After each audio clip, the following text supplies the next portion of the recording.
Do we really need dress shoes in current modern day 2025 and moving forward? So every time I wear my trusty Allen Edmonds McAllister wingtip Oxfords in the beautiful dark chili, I start to question if I actually need them or should I just pull the trigger and get rid of them, put them on sale for eBay. And honestly, it is or was historically my absolute favorite pair of dress shoes. I love the wingtip design. I love the color. I love the heavy detailed broguing. Everything about this shoe, just my absolute favorite shoe ever. However, when it comes to comfort with these shoes, it's pretty much hit or miss. Sometimes I wear them and then my feet are just not feeling as good as they could be if I'm wearing some of the other shoes that I have. And sometimes, especially lately, my feet are absolutely fine. Sure, they're not a running sneaker or a tennis shoe, and they're not a nice service or combat boot with a lugged outsole and plenty of cushioning. However, I've been wearing them more and more for some longer 2-mile evening walks, and I've got to say, they are actually pretty comfortable. So I'm kind of at a loss for what I want to do with these shoes. Definitely know what you think I should do down in the comments. Now let's go ahead and talk about some of the pros and cons of wearing a shoe like the Allen Edmonds McAllister Wingtip Oxford. Now pro number one is going to be formality.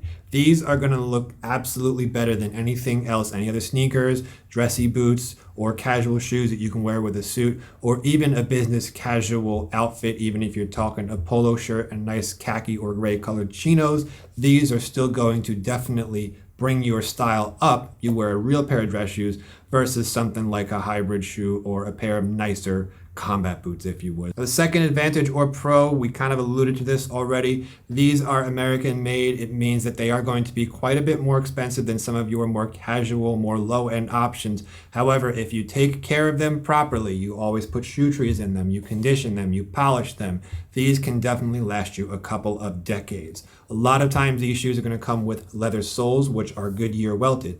What that means is the sole, the bottom of the shoe, is essentially sewn on to the upper. When your sole wears out, instead of having to go get a new pair of shoes altogether, you could just pay a fraction of the cost and get the bottom of the soles redone. You could also get them rehealed a few times. Now, if you go one step further and you actually put on a pair of rubber top soles or rubber sole protectors like I did, now you can definitely extend your shoes even further, since all you've got to do is I could actually just probably rip this off with my hand. This sole protector gets worn out. New pair on Amazon, 10, 15, under $20. They can definitely last you forever. I've had these things for probably about 4 or 5 years now. I think we're talking 4 years. I think I got them in 2021. I'm probably going to have these things for the next 10 or 20 years since I do take care of them. The third pro of these shoes builds on that second pro. The quality is going to be top notch.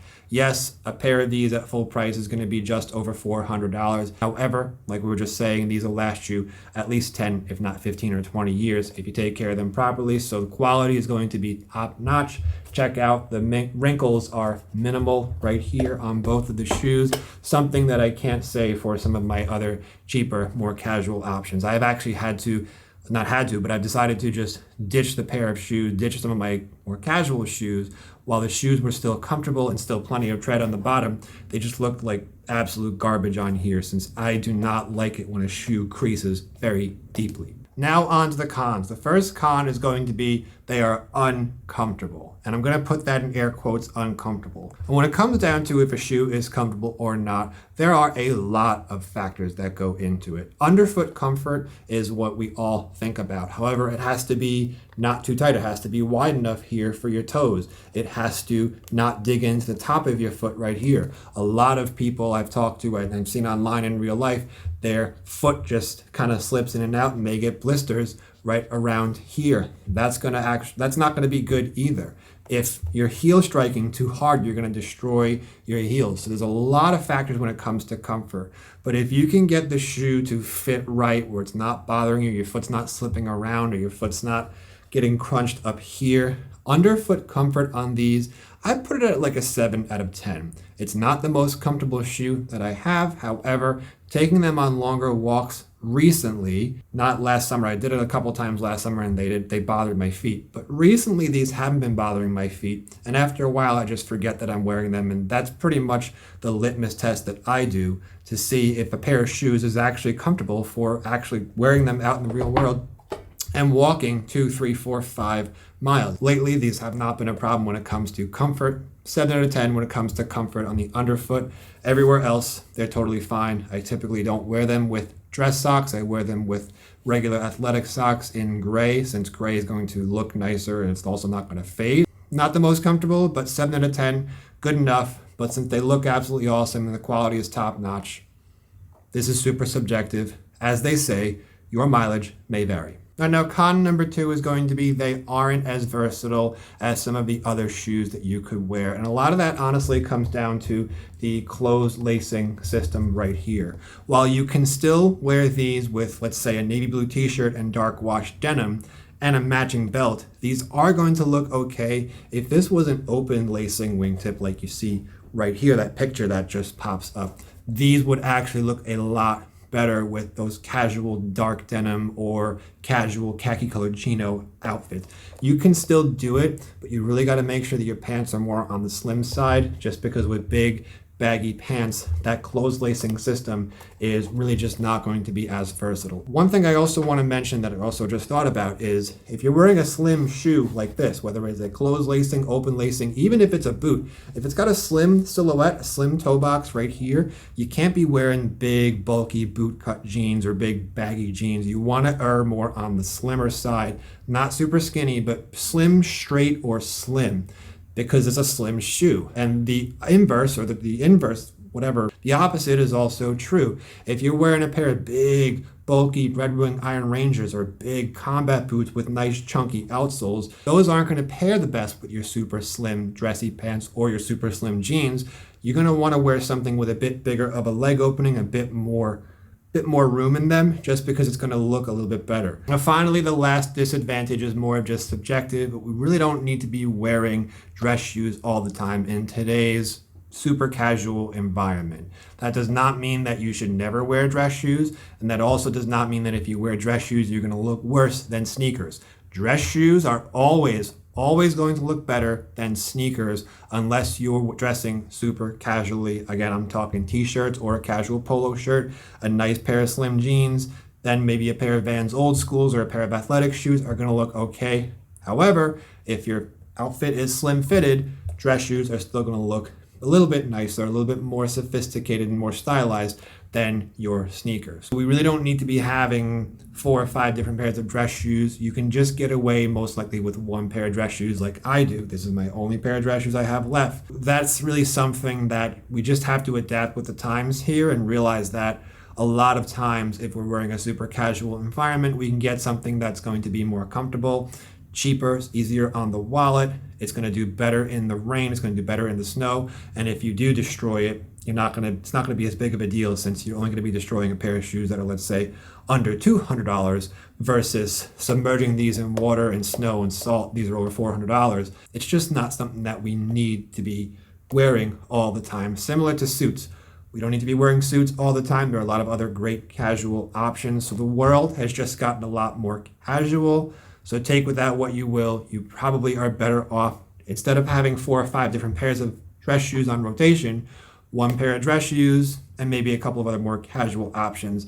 That way you're covered if you want to go to a wedding and wear a nice suit, but you don't have to always just waste all of your budget on nicer dress shoes. Now, every time I think about getting rid of these dress shoes, it is because I feel like I have a lot of other options that come pretty close to the formality level of the dress shoe. First and most closest is going to be the Dalton wingtip dress boot. This is a very sleek silhouette, very nicely designed, very slim design boot. It almost looks a bit dainty when you just look at it right here without the outfit in a vacuum, but these are going to look a lot better with jeans and a t-shirt. And of course, you can still wear them with a suit. They're still very formal. Not wearing them for black tie just because they're not black anyway. These are also considerably more comfortable since they do have a double leather sole. This one has a single leather sole, if you could see, and that just makes the boot rather super comfortable. So these are the number one contender and the number one reason why I think about getting rid of these. However, what I've landed on is I can just rotate back and forth between these. This is just like both my dress shoes, right? I could have these on Monday, these on Tuesday, these on Wednesday. This can stand in as an actual dress shoe. But the one thing about this is it's never going to look quite as appropriate as a low-cut dress shoe. And I'm waiting for the summer. I'm waiting to see how they actually feel in the super hot summer. The calfskin leather on these shoes is going to be a lot more breathable than something, let's say, let's say a Chrome Excel leather on a pair of Thursday boots or the Allen Edmonds Higgins Mills that I used to own. But because there's just more of that leather, they might just run a bit too hot. And that's one of the reasons why I always hesitate with getting rid of these. Something else, I think these are discontinued as well. This is a more casual option. However, it's weird. It's both more casual and more dressy than the wingtip boot. The cap toe design is a lot more formal. However, that day-night rubber outsole and that bigger welt just means this boot is a bit more hardy, a bit more wide at the bottom. However, still slim and sophisticated. Definitely looks a lot better when compared to the Thursday Captains that I also have.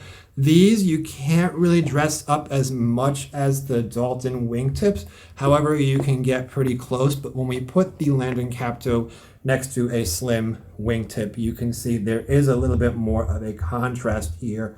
So I want to get rid of the actual dress shoes that I have.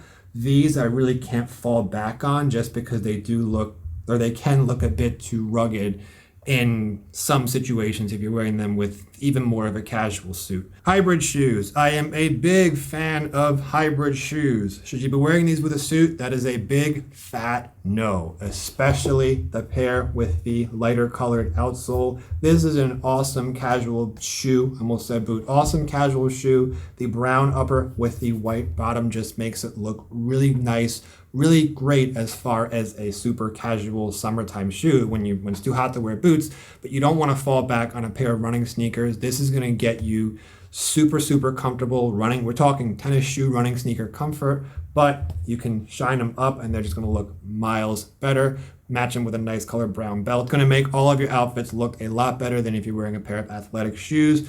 However, you really can't dress these up past even if you start to wear them in a business casual environment, it's just not going to look quite as nice with that lighter colored outsole.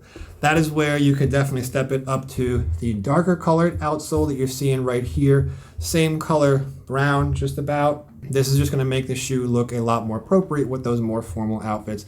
However, as a lot of you have commented, these you really can only push them to a nicer pair of chinos with a polo shirt, maybe a sport coat. You start to wear these with a suit, it's gonna look not that great. It's also gonna feel kind of weird. It just feels like you're wearing sneakers. If you're anything like me, I'm just so accustomed to when I'm wearing a suit and I'm wearing a nice cushy shoe, it just doesn't feel right. I need to actually feel a shoe that actually has more of that feedback, more of that heel strike as you're walking. It just feels better. It feels like I'm wearing dress shoes, and a lot of times when we dress up, it's because we get a better feeling. So these, you might be able to pull it off with a super casual suit, but I would just say stay away from these for wearing suits. But if you're wearing a pair of chinos, dress shirt, throw a sport coat on, maybe you live in a place like New York City and you gotta walk 20 minutes to the nearest subway station and then you gotta walk another 15 minutes, definitely, these are going to be great. These are also going to be great since if it rains, if you get them destroyed, if you get them soaked, these are typically, you can find them on Cole Haan's website for about $150, which you could buy a couple of pairs of these when compared to even these for $300 on sale. You could buy two of these for one of these. What if we took that Cole Haan shoe and actually got it in all black? Does this make it a little bit better to wear with a full suit? Well, in my opinion, yes, you can now wear these with a full suit. And of course, it is not going to be as appropriate as, again, a real dress shoe with a stacked heel, leather outsole, almost said rubber outsole. This one's still going to be a lot more appropriate than something like this. However, you can find a pair of these for about $100. I think I got these for $80, believe it or not. On Amazon, they were on sale. You might have to wait for a sale, but that is an absolute steal of a value. As you can see, you can still shine them up really nice. Really important with a cheaper shoe to keep them in shoe or keep shoe trees in them. Definitely make sure you condition them. Don't let them get too dirty. But honestly, because this shoe does have a nice sleek silhouette, it can closely mimic a pair of actual dress shoes. And if you keep them mirror shined, no one's going to really notice a difference, unless the fashionista style snobs are going to definitely say you shouldn't be wearing them. But honestly, if you're just looking to get into a nice pair of black dressy shoes, you can't go wrong with these. There's no reason to go spend $300 or $400 on a nicer pair of Allen Edmonds or something just like it if you're brand new to this. Bonus of this is, again, it's going to be super comfortable. It has that rubber sole already built in. I've ridden my bicycles in these. Wear them in the rain. You could wear them in the snow, although you should be wearing boots in the snow. Walk 10 miles, no problem at all. And they're just going to look much better than a pair of sneakers. And when we compare them to the brown pair, sure, brown is always going to be a lot more interesting, a lot more versatile if you just need a nicer pair of black shoes to wear to dress up. If you've run a tight budget, definitely this is, as far as the hybrid shoes go, this is the closest thing to a real dress shoe, unless you go with an actual dress shoe, or like we were saying, the Dalton wingtip dress boots. Okay, now if you have nothing, or let's do it this way. If I had nothing, if I lost everything and I was starting over all over again, right? If I was just had nothing and I had a minimal budget, what would I get first? Well, of course, the dress shoe is going to be a better long-time investment. It's going to be pretty steep to buy these at $300 even. That's their sale price. They go for about $425 last I checked. You're still going to have to break them in. You might have to stretch them. You might have to, or you definitely should, be putting that sole protector on unless you just want them to be a nice weather shoe. So there's just going to be a lot of stuff you're going to have to go through. And most of us, especially if you're new to this, you're most likely not going to want to get your shoes and then just have to do work to them, adding a sole protector, stretching them out. It's just going to be a lot, and then that break-in process is still there. And if you're not used to wearing traditional dress shoes with hard bottom leather soles, they aren't going to be very comfortable for you at first until your feet adapt. So the first shoe, the absolute first shoe that I would get if I was on a tight budget, I would just go ahead and get a pair of black Cole Haan Original Grand Hybrid wingtips. I would check Amazon, since some of their older models are a lot of times marked down significantly. These, I'm pretty sure I got them for $80. Last I checked, they're going for about $130, so a bit higher. They do make a newer version called the Remastered Original Grand. That's actually what these brown ones are, and they just have a lot more. It's like they have memory foam down here, so they are considerably, well, not considerably, they are more comfortable, or they do have a lot more cushion. But something like this is definitely a great starting point for a lot of people. Or if I, like I said, if I was on a super tight budget and I'd start all over, this would be my first stop. Around $100, I would just get this. I would invest in some shoe polishing and shoe conditioning, a cheap pair of wooden cedar shoe trees, right? It has to be full cedar. It can't be the plastic ones, because the cedar is going to not only keep the shoe from wrinkling like crazy, it's going to allow the shoe to dry out. It's going to absorb the moisture. This is going to be a great first option. Now, as far as the second option goes, I would want to get something like the Dalton wingtip dress boot. Why dress boots? Well, you can dress these all the way up to a nice suit, but you could also dress them down to a nice pair of jeans and a nice polo shirt, or even a nice solid colored t-shirt. Super comfortable, super solid. Like, honestly, these are going to be some of the most versatile shoes and the most comfortable shoes that you can get. A lot of times boots are built with a more chunkier outsole. These in particular have a double leather sole when compared to the single leather sole right here. And these are the most comfortable shoes, or comfortable boots and shoes, everything included, comfortable pair of footwear that I've had from Allen Edmonds. So this would definitely be my second stop. However, Allen Edmonds, in their infinite wisdom, decided to discontinue these. They do have a new pair called the Maddox wingtip boot, but it's in walnut, which can be very limiting, and that boot is pushing $1,000, whereas these were just about $500. Unfortunate that they discontinue these. What I would look at instead would be the Thursday wingtip boot. Of course, it's not going to be as top quality as a pair of $500 made in America wingtip boots. However, with Thursdays, you're going to get good quality, especially for the price. I believe $235 last I checked. The comfort is definitely going to be there. The one question I would have in my mind is, Does that boot breathe well enough to be worn in the summertime? It's something I'm waiting to test this boot on just to see if I can actually withstand the summertime heat with a boot that covers my ankle. So that's just something that I would also be wary of. If they're good enough and they're breathable, I would definitely get a pair of those since they're going to be a lot cheaper than a lot of other options on the market. Now, once I have my black Cole Haans and my brown wingtip boots, would I buy the McAllisters again? That's a tough question. I think I most likely would, just because I've had it for so long and I know that it works for me. I know that I know that I'll have to stretch it out, but I know that I can. I have shoe stretchers that I purchased on Amazon. I know putting shoe trees in is going to keep the shoe nice. It's not going to be crazy wrinkled right here. I know how to take care of them. I know how tight or loose to tie them so that it doesn't cause my foot to be slipping around in there. And I know that I can get the leather sole version, and I can just get one of these cheap sole protectors, a little bit of crazy glue, and I can make the shoe last a lot longer while also adding some comfort. So I wouldn't buy these at full price. I think $400 or $425, whatever they're going for, is a bit steep. I would definitely wait until October when they have their annual sale, and I would try to get them for about $300. But since I'm already going to have the Thursday wingtip boots and the Cole Haan All Black Original Grand, I should be covered and there shouldn't be any rush to get these. However, if money were no object, I would definitely go ahead and get this shoe right here, which is going to be the Allen Edmonds Mason wingtip or Maddox Mason. The name will come up right here. Mason, the Reserve Collection Mason wingtip shoes right here. The nice thing about this shoe is, of course, it's going to be crazy expensive, $800. However, my experience with Allen Edmonds is you get what you pay for. I would have no problem paying top dollar for the Mason wingtip. Bonuses similar to the Dalton. It's going to have that double leather sole, which is going to definitely aid in making the boot, or the shoe rather, super comfortable. It's also going to have an open lacing system, which you see right there, not a closed lacing system, so it's going to be more forgiving on the fit and easier to dress down.